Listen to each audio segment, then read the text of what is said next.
My son dropped a toy in the backseat and it started beeping. I assumed the batteries were dying. At the garage, the mechanic looked at it, his hands trembling as he said, "Listen, drive straight to the police station. Don't stop. Don't ask questions." What they pulled out of that toy made my blood run cold. My name is Sarah, and I was just a suburban mom, rushing through another chaotic Tuesday morning, thinking I knew my entire life, my husband, my family. But then, a child's favorite toy started beeping in the backseat of my car, and that tiny sound tore my world wide open, exposing a betrayal so deep, so unthinkable, it put my son's life in unimaginable danger. I almost ignored it, you know? Probably just a dying battery, right?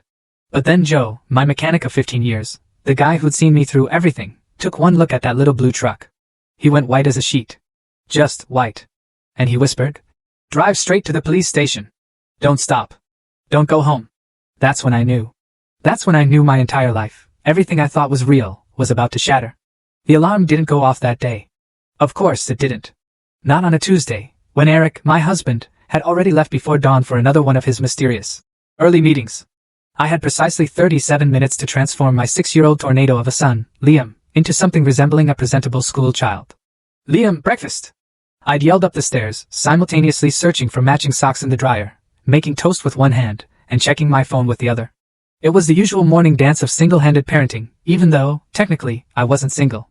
But Eric, he'd been so distant lately. His presence in our house felt more like a ghost than a husband.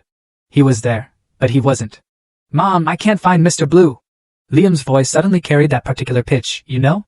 The one that meant we were precisely 3 seconds away from a full-blown meltdown. Mr. Blue. His beloved toy truck. That truck had survived being buried in the sandbox, thrown from the treehouse, and even that unfortunate incident with the toilet. I found it, wedged between the couch cushions, its usual hiding spot, and tossed it to him as he thundered down the stairs, his Spider-Man shirt on backward and only one shoe on his foot. "Got everything?" I asked, shoving a piece of toast into his hand, wrestling him into his jacket. "Backpack, lunch, Mr. Blue?" he recited, clutching the truck like it was some kind of magic talisman. The drive to school started normal enough. Liam chattered about his upcoming show and tell, something about bringing his favorite toy. 3 guesses which one. I half-listened, navigating the morning traffic, while NPR droned in the background. Something about international tensions. I didn't have the mental bandwidth to even process it. Then it happened. We were stopped at a red light on Maple Street when Liam dropped Mr. Blue. It clattered to the dot, full story added in below.